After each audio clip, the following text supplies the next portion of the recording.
Friends, welcome to my channel. Don't forget to like and subscribe. It's not difficult for you, but it's nice for me, and we're starting. I admit that it has been a difficult year, not only for Lori, my wife, but for all of us.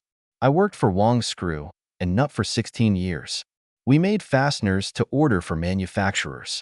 When a company creates a product, they can't just go to a local hardware store to buy screws. Everything has to be done according to their specifications. I started in the sales department and worked my way up to sales manager. It was a great job, and the pay was very good. If I had fulfilled all 4 of my quarterly quotas, which I have always done, my bonus at the end of the year would have exceeded $100,000. Of course, with so many manufacturers going abroad, we had to fight to maintain our market share, but I created a good, hardworking sales team, and we always managed to achieve more than last year. A little over a year ago, all the big shots of the company, including me, were called to an unscheduled meeting. We were all very shocked to learn that the owner of the company was retiring and was secretly negotiating with a California conglomerate to buy the company. We were sold. A new CEO was introduced, and we were all promised that our jobs would be safe and nothing would change as far as management was concerned. It turned out to be a lie. Within 2 months, heads started rolling.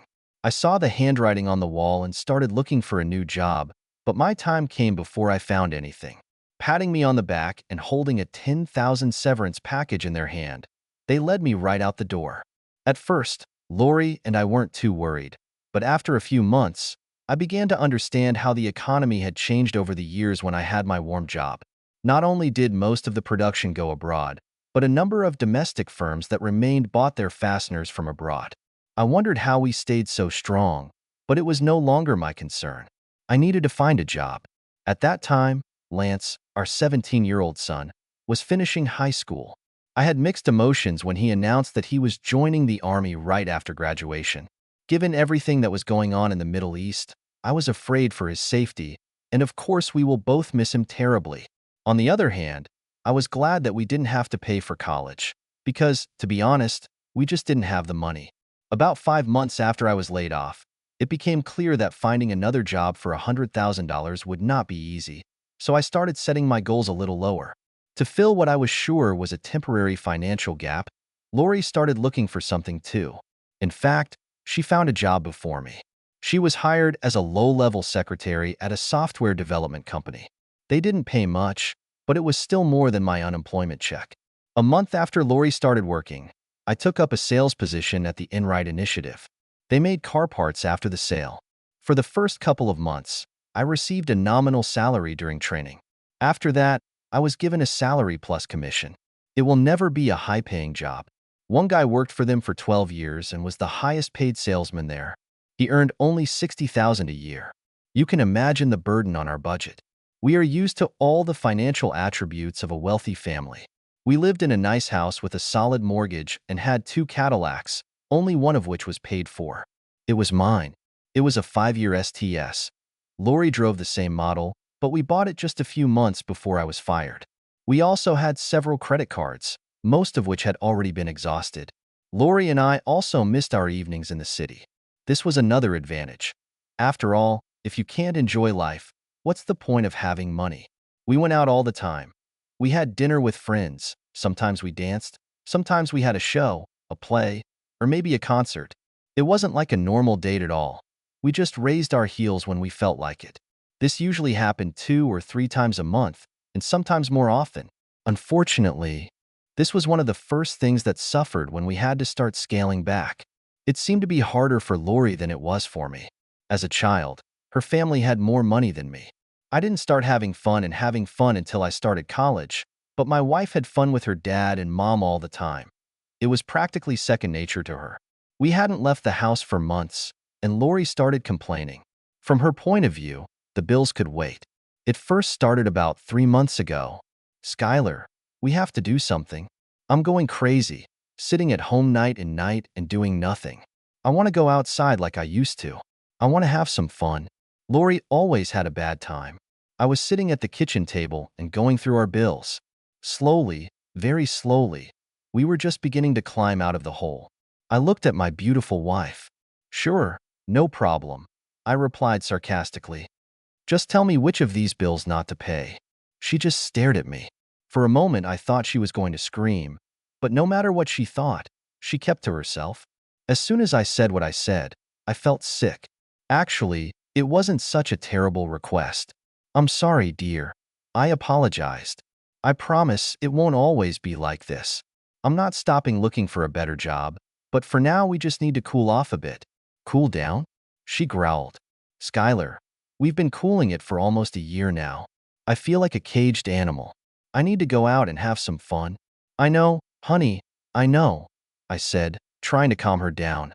"Look, we have a lot of catching up to do. 5 months ago, we missed the payment for the house and our second payment for the car. We came so close," I said, holding my thumb and forefinger about an inch apart, "to getting your car back. We will be fine with the commission check for this month, except for one payment for the car. If we can lower the grocery bill, then we'll get everything fixed in 2 months." I saw Lori's lips tighten. She wasn't a happy tourist, and I really couldn't blame her. And then I had what I thought was a great idea. "I'll tell you what, why don't you and I go to the Lincoln Park Zoo this weekend? It's free, and we haven't been there since Lance was little." "Skylar, I don't want to communicate with nature. I want to communicate with nightlife," she chuckled. "I want to eat, drink, and dance until my legs fall off." "Darling, please be patient a little longer. I promise. Once we get all the bills sorted out, we'll celebrate by going somewhere nice for dinner." Without saying another word, she turned and went upstairs. I must have sighed a little to myself. I really felt bad, but it was Chicago, between parking and dinner for two. A night at a restaurant cost a couple $100 or more. I grew up in a family that believed that bills came first. There was no way I could justify spending that kind of money when we were still behind and barely paying the minimum payment on our credit cards every month. It took me another 10 minutes to finish. I was going to watch the news, but I realized that Lori was still upstairs, so I decided to check on her first. When I entered our bedroom, she was sitting on the edge of the bed and crying. I really felt like a jerk. I sat down next to her, hugged her, and hugged her tightly. "I'm sorry, baby. I'm doing my best," I said, pressing my cheek against the top of her head. "I know," she sniffed. "It's been such a hard year, and now that Lance is gone, we could go somewhere for the weekend. We should have taken a little mini vacation, but instead we're stuck here. It's almost like being in prison." "I thought the debtor's prison was abolished," she chuckled. It's a pity she was looking down when she said that. If she had been paying attention, I'm sure she would have seen the anger on my face. Our house was not a prison. Hell, I didn't even want to buy it. I thought it was too big and too expensive, but as soon as she saw it, she just had to get it. Now I'm fighting hard to keep it, and she calls it a prison. I had a choice. I could either open my mouth and tell her what I thought of her analogy, or leave. I chose the latter. Over the next 2 months, the relationship between Lori and me got even worse. The conversations seemed to be getting shorter and less meaningful. We spent less and less time in the same room with each other. Lovemaking became less frequent, and Lori's involvement decreased. Her cries of passion turned into sobs, and the magic disappeared from the bedroom. She made no secret that she was unhappy that I hadn't asked her out, but I couldn't help myself. Yes, we both needed to be released. I agreed with her, but not before we at least paid the bills. I promised her to spend the night in the city in the near future, but that didn't seem to calm her down. It all came to mind on Friday after work. I returned home in an exceptionally good mood.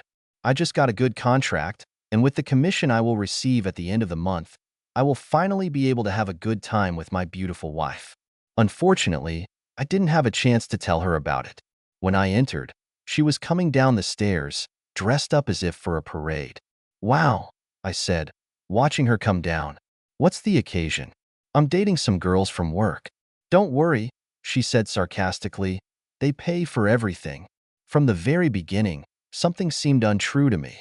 I immediately had a bad feeling about it.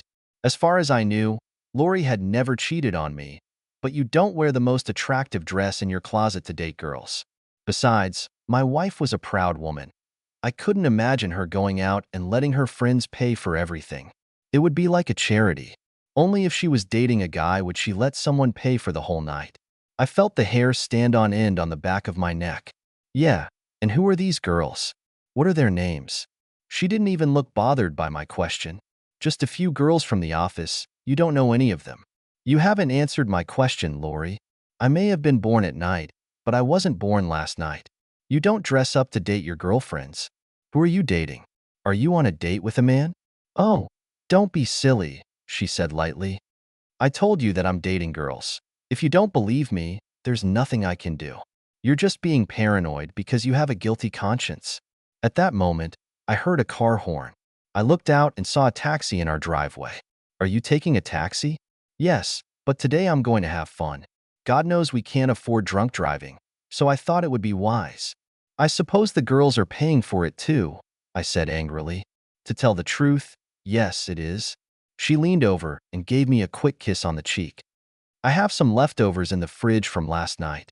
You can heat them up in the microwave. I might be late, so don't worry about waiting. And with those parting words, she walked out the door. I was looking to see if anyone else was in the car, but from what I saw when she slid into the back seat, she was alone. I fell into denial for a while. Of course, I knew that Lori was angry, but I just couldn't believe that my wife was actually dating another man. Damn it, we had a son together, a life together. She won't cheat on me, I told myself. There just wasn't any way. I took the leftovers out of the fridge and put them in the microwave, but since my food was warming up, so was I. I wanted so much to believe that she was just having a good time with her friends from work. But come on. I went to the computer and found the number of the taxi service. When the dispatcher answered the call, I told him that I needed the address of a taxi that had just left my house, and then gave him my address. I wasn't sure what privacy issues they would have, but the guy on the other end of the line had no problem giving me the information. Plato's house, 3560, Elmhurst Road. I knew this place. Actually, Lori and I went there a couple of times. It was a romantic restaurant with an attached bar, which had many dimly lit corners. Not a place where a woman goes to have fun with her girlfriends, more like where a guy takes a woman to seduce her. By the time the bell rang, meaning that my dinner was ready, I had a knot the size of a softball in my stomach. I thought husbands and wives should stick together when things were going badly, not betray each other. Damn it, I thought. Maybe I'll go to Plato's for dinner myself. The establishment had two entrances, one for the living room, the other for the restaurant. If I enter through the living room, I won't have to deal with the hostess. I wasn't interested in drinking, so I walked past the bar and straight into the restaurant. A quick inspection of the place showed that my wife was sitting at a table with another man. She was sitting with her back to me, but there was no doubt that it was her. The two of them were talking over a plate of snacks, and a bottle of wine was already standing next to the table. I could feel my blood boiling. I stared at the bastard who was trying to sleep with my wife and started approaching with an aggressive step. I was still a few feet away from him when Mr. Slick must have sensed something. He stopped in mid-sentence and looked up. Our eyes met, and he suddenly became nervous. I was only a couple of feet away from her when Lori looked over her shoulder to see what her lover was looking at. "Skylar, stop it," she screamed. "What are you doing here?" "I've come to meet your girlfriends," I said tartly. "Who is this asshole?" "Hi," he said, starting to get up. "Come on, give me a reason," I threatened. "You know perfectly well that she is married. I guess it doesn't mean anything to you, does it? Tell me, do you leave a trail of slime behind you when you crawl?" He looked like he didn't know what to do. He was still half standing, half sitting, when my wife intervened. "Skylar, please don't make a scene. This is Jerry. I'm working with him. Since you're too stingy to ask me out," he volunteered. He was just trying to be nice. "Hello, my ass," I growled. "He's just trying to get up your skirt." I looked at Jerry again. He probably decided he didn't want to interrogate me because he sat down again. "If you try to do anything to my wife again, help me. I'll drag you across town on a rope tied to the bumper of my car." "Come on, your evening is over," I said to my wife. She was only worried for a second, but like Jerry, she decided not to test me anymore. "I'm sorry," she said to Mr. Cool, standing up. I think all eyes in this place were on us when I took her by the hand and led her out the front door. Neither of us said a word in the car. As soon as we entered the house, however, everything was different. "What the hell was that all about, Lori? Tell me. Have you suddenly decided that I am no longer worthy to be your husband?" "No, of course not. I just wanted to get out of the house and have some fun for a change." "Who is this, Jerry? How long have you guys been dating? I asked, getting more and more angry by the minute. He's just a man I work with, and we haven't met. We had lunch together a couple of times. That's all. I mentioned that we weren't dating like we used to, and told him that I missed it. He offered to take me out to dinner and dance, and I agreed.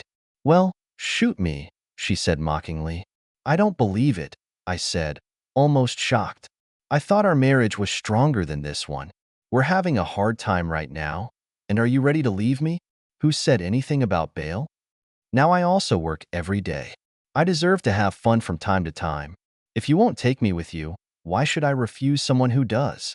Because you're my wife, damn it, I said, raising my voice. That's why. We're supposed to be a damn team.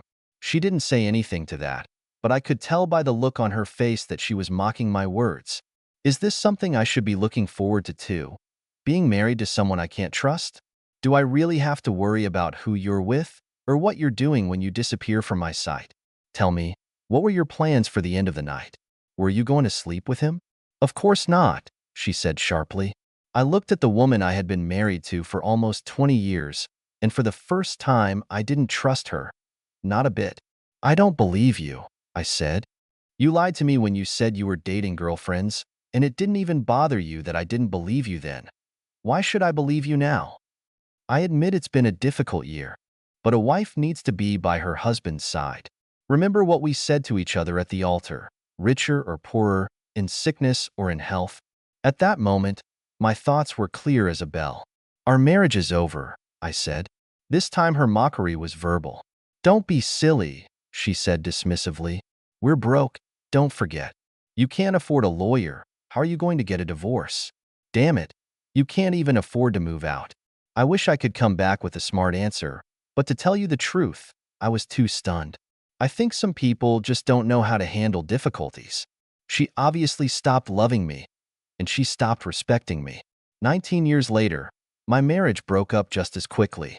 I probably would have broken down and cried, but I was so damn angry. Without saying another word, I went upstairs and started packing my suitcase. Lori waited a good 10 minutes before coming over to see what I was doing. What is it? What is it? She asked sharply. Oh, I know you can't invite me to dinner, but you can afford to stay the night at a motel. Great, she shouted, turned around and left. Enright Automotive has contracted for most of their inventory to be manufactured abroad, but we made some of the goods ourselves. We had a small factory adjacent to the offices. It had a large shower room so workers could tidy themselves up before going home, and there was a sofa in the reception area of the office building. A shower and a place to sleep were all I needed at the moment. When I went downstairs with my suitcase, Lori was in the kitchen. She screamed when she heard the door open, but I never stopped to hear what she wanted to say. I threw my clothes in the car and drove away. I hadn't walked a mile down the street when my phone rang. Sitting in the car with my seatbelt fastened, I couldn't get to him even if I wanted to, so I switched him to voicemail. It only took me a few seconds to get interested in what she wanted to say. When I got to the office, I pulled my phone out of my pocket. I was thinking all the way there. I thought I'd hear a crying Lori apologizing and begging me to come back, but instead, Skylar, you're acting like a child. I told you I wasn't going to sleep with Jerry, and I wasn't kidding. Now get your ass home. Not exactly what I expected. I left everything in the car except a few basic necessities. There's no point in telling everyone at work what's going on. It was still early, so I went to the break room and watched some TV to try to distract myself from my problems. But it didn't work. I couldn't help but wonder what would have happened if I hadn't gone to the restaurant.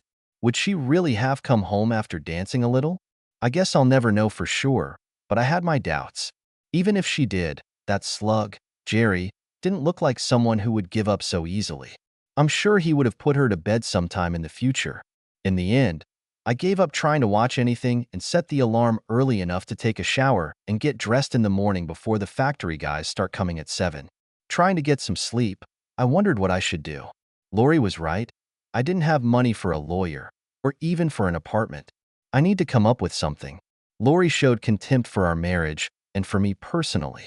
There's no way I'm crawling home with my tail between my legs. In fact, I was a little surprised when the alarm clock woke me up the next morning.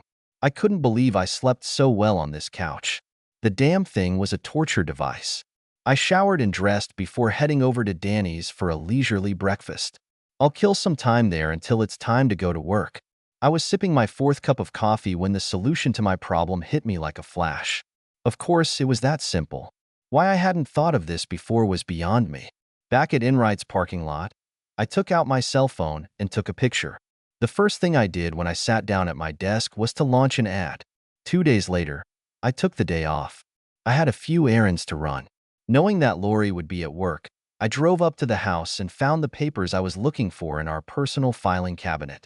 I picked up a spare set of keys on the way out. Later that day, I checked into the motel and called Lori. As soon as she heard my voice, she started again. "It's about time. Are you done with your little tantrum yet? I can't believe you couldn't find the money to invite me to dinner, but you can stay at the motel for 2 days. Actually, I interrupted her. I stayed in the office. In the office?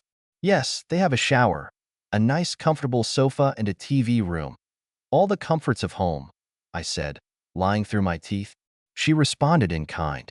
Well, that's just ridiculous. Stop being stubborn and come home. I'm not coming home, Lori. I told you our marriage broke up. I just called to let you know that you need a ride home. What? Why? What happened to the car? Nothing, I replied. Your car drives 1,000 times better than mine.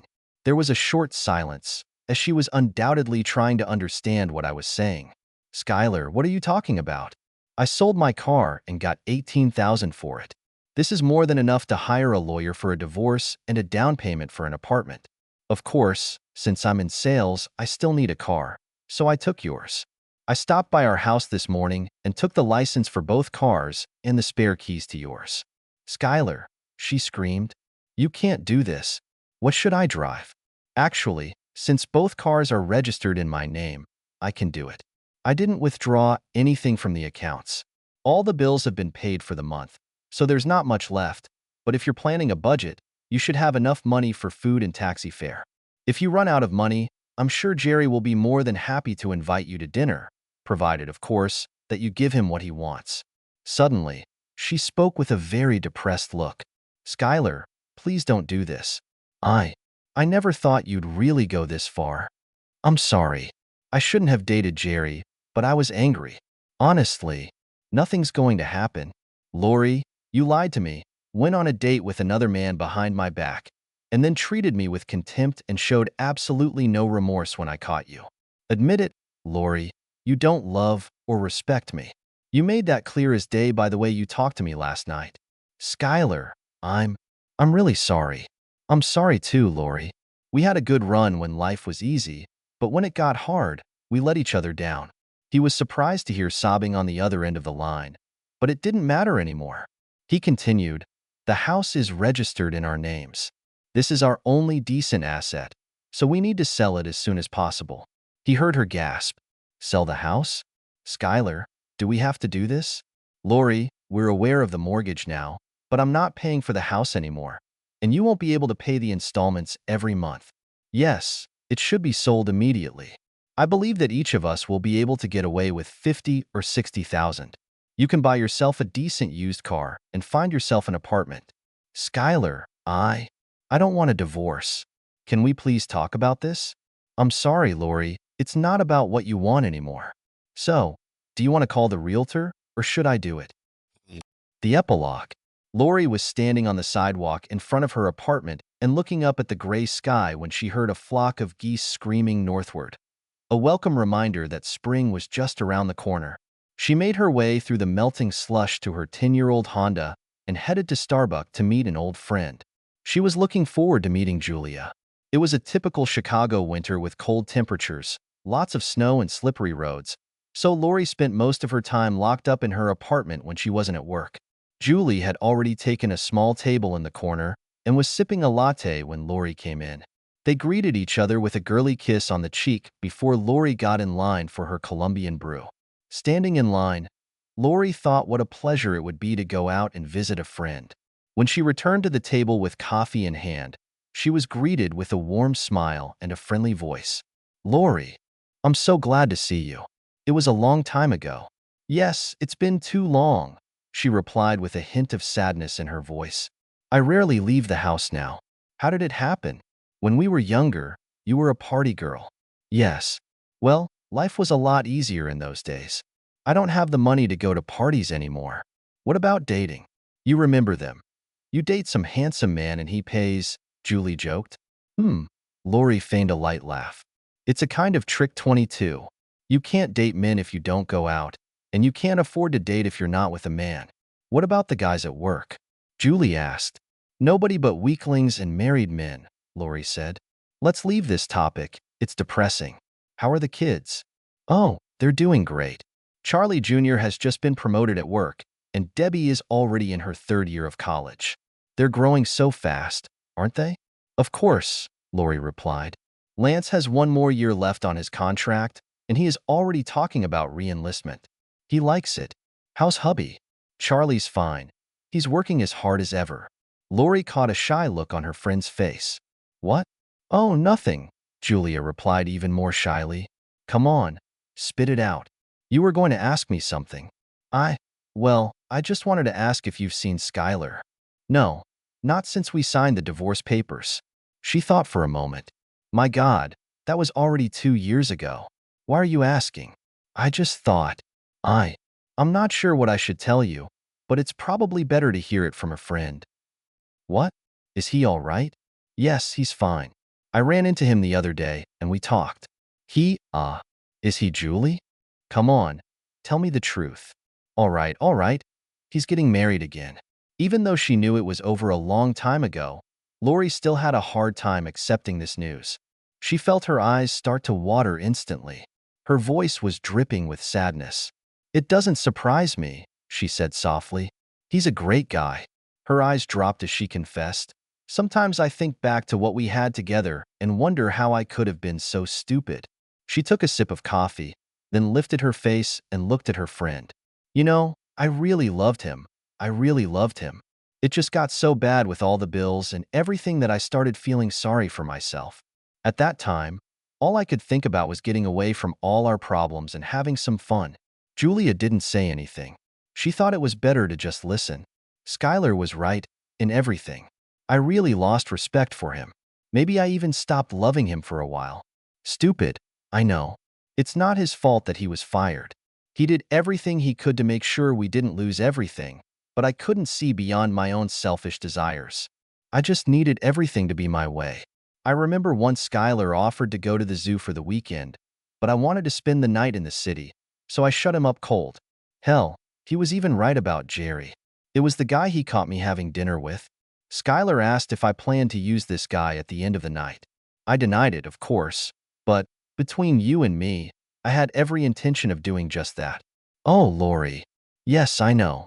Trust me, Julie, if I could do it again, I would do it very differently. Does he still live in that little apartment he got? Oh no, he left there a long time ago. I don't think you've heard. Julie hesitated to bring it up again. What now? Don't tell me he won the lottery. No, nothing like that, but he got his old job from Wong. It was some time ago, a few months after your divorce was final. I think they started losing customers left, and right after they fired Skylar. Finally, they called and asked him to come back. After some negotiations, he accepted their offer. Damn it, he's making more money now than ever. When she finished speaking, Julie saw a tear roll down Lori's cheek. I'm sorry, dear. I shouldn't have said anything. No, she replied, shaking her head. It's nobody's fault but mine, she said. I can't tell you how many nights I went to bed and thought about him. I prayed that the last 2 years would just be a terrible nightmare, and I would wake up the next morning with Skylar lying next to me. But then I wake up and face reality again. Lori took a napkin and wiped away her tears. I'm happy for him, honestly. Tell him this from me if you see him again. I will, dear, Julia replied sympathetically. The girls changed the subject and started talking about a lot of other things. When they finally broke up, Lori pretended that everything was fine, but as soon as she got into the car and was out of sight, she couldn't stand it and started crying.